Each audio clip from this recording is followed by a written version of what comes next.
Alright guys, I'm just watching a sunset here at the park, having some kangaroo pate. But just stop eating for a few minutes to make a video on the topic of finding the best diet and like actually being able to know what is the best diet out there, what is the best health advice, what's bullshit, what's accurate, what to follow, because obviously on social media there's a whole array, a whole variety of opinions. There's like the vegans, then there's the carnivores, then there's like me, the raw meat guy. There's people who like love to do ice baths, people who push all these sort of different contrasting ideas. So yeah, I guess it makes sense from the perspective of just the regular person who doesn't have any, hasn't tried any of this stuff, doesn't have skin in the game, so to speak, to be a bit confused of like what is the truth, what will get me and yield me the best results.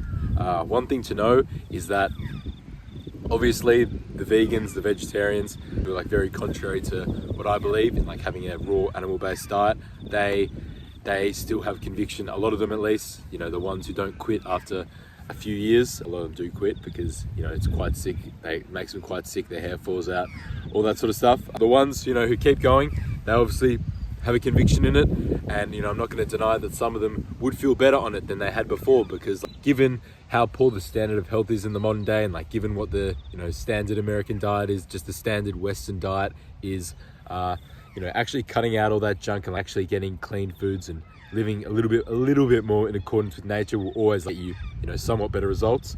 But yeah, as I was saying, like they obviously have drawbacks. Like vegans, vegetarians, they all have big issues down the road, and it's never going to be as comprehensive as my diet, for example. So yeah, that's the thing to look for. Not saying that you necessarily have to take to my diet and my methodology of health, though I'd absolutely recommend it. You'd feel good. But what you should consider in evaluating all these different perspectives and figuring out what is the best fit for me, like what works the best, what has like the most merit to it, is evaluating how comprehensive it is, like how many layers it goes deep, I guess, like how good its understanding of health is, and like if it can even like address the flaws and the limitations of all the other diets, which to be honest, most diets can't really do.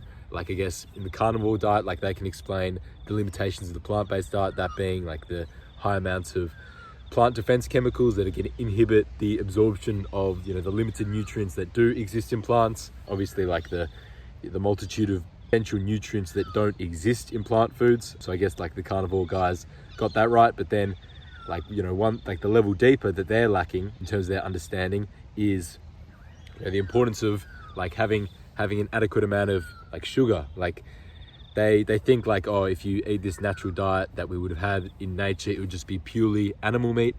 It may be purely animals, but it would also be raw animals. And what does the raw animal have in it? It has fresh blood, it has fresh glucose in the blood, and naturally it would be sweet. I think back to the chicken I killed last year.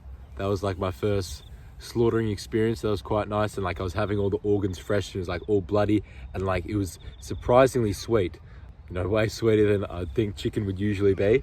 So like, I mean, that's just an example of something that these other diets don't consider in their philosophy, because I think just in general, if you want to be getting the best outcomes in health, and like you don't actually understand, because we're limited in our science and how we can understand things on a molecular level, you don't have that luxury or like that perspective to know every single reaction, every single possible reaction, every single molecule and element in the food. The best thing to do and the best guideline to follow is just considering, is this compatible with my biology? Is this a food or activity that my body's evolved to thrive on, that my body is used to, has the nutrients, has the adapted digestive tract, all these things, which a lot of diets, like obviously the standard American diet, like the modern diet of like processed foods, seed oils, all this stuff, we literally don't have the biological infrastructure to derive, there's no nutrients in it, but to derive the nutrients and then to also expel all the toxins that are a part of it. What you want to be having is a diet that has all the nutrients, but then also doesn't have anything that is foreign to your body, that your body doesn't know how to process. So yeah, and like for me, it is, but what you come to realize by evaluating all these things, that is raw meat, because raw meat has what all other diets don't consider basically, and that is the raw bacterial enzymatic element. And that is like how bacteria pre-digest the food and are a whole part of the digestive process. You know, for every one gene, you have 240 bacterial genes, so you're less than 1% human, essentially. And, you know, in disregarding bacteria in food, in how we like derive our energy and get the building blocks to sustain and continue life, is to, I don't know, be ignorant, is to be missing out on the full big picture, mistaking the forest for mistaking the trees for the forest, something like that. So yeah, that's like, I always like look for what is like the deeper level of understanding, what addresses the thing ahead of it. Another example of this, you know, just to give you some more things to go off, like in, you know, developing your own thoughts around it, is like adaptation science. So adaptation science is basically like the whole realm of thinking that things are healthy due to the perceived benefits in the form of adaptations. For example, some people are of the opinion, like I guess pretty fucking dumb people, of the opinion that running is an innately healthy thing because, you know, it'll stress your heart and stress your lungs and make them stronger. And that's adaptation science, because they're failing to consider the big picture. They're failing to consider the broader consequences on the rest of the body, how that, you know, will take away, like, metaphorically, biological bandwidth from all your other processes, how that stress is then repaired with like a low quality nutrition. You're going to be having a dysfunctional, you know, potentially diseased heart, and you see this all the time. There's a lot of studies that long distance runners have a shorter lifespan, have like a greater risk of, you know, cardiac issues, heart attacks, I guess. And, you know, it's a trade-off. You're getting one benefit in adaptation of a stronger body, more able to do the stressful task that is running for an extended period of time. And why we have this capacity, obviously, is to adapt to our environment, to ensure survival. Like, you know, if you're in the wilderness, you're in a situation where you need to run and need to hunt down your prey, and you need to do this on a regular basis. Your body needs to have the mechanism to adapt to that. But that adaptation is not something that's healthy in and of itself. So yeah, you should never have to adapt when there's no need to. So like obviously going in the gym, adapting your muscles to get bigger and bigger and bigger.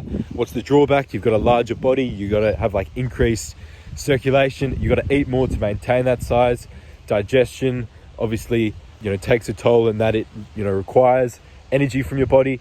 And like all these things are just like little stresses that are overall going to be reducing the longevity and lifespan of your health. It's going to increase cellular turnover, you know, which is essentially accelerating the aging process.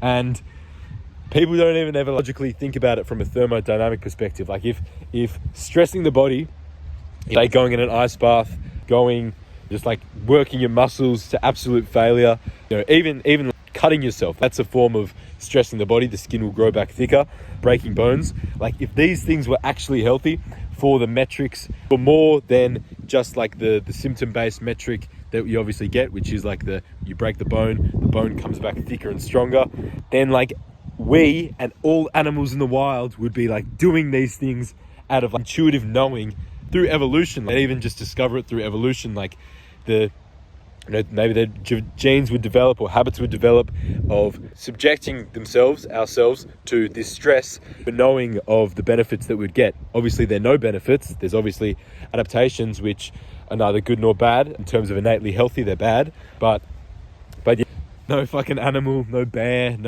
just think of any animal is like jumping in the cold plunge, staying in the ice, freezing to death, running more than they have to, exercising. They're not like lifting weights.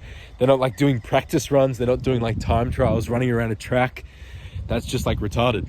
And they know that intuitively, but humans are the only ones who are actually confused. It's actually getting a bit chilly, but I don't have a jumper. That's like another thing to think about. That's one element that I consider in looking at like what's healthy. You can then use that way of thinking, like adaptation science, of like what is innately healthy, to address things like cold baths, ice baths, because, you know, obviously it's stressing the body. And what are the benefits? You know, maybe they say like increased growth hormone, or you know, maybe increases cardiovascular strength, increases circulation or something right after you get out of the ice bath. You know, pretty like stupid things. Increases dopamine. All right, you've just escaped a near-death experience. But obviously these things fail to consider what are the actual drawbacks and like what's the trade-off. Because there's none of these activities which are like a net negative thermodynamically, which are like literally drawing energy away from your body. Because what is the cold? The cold is atoms moving at a slower rate. That again are going to draw away from like your own internal body temperature, the temperature that your body likes to stay at. So yeah, it's a thermodynamic drain.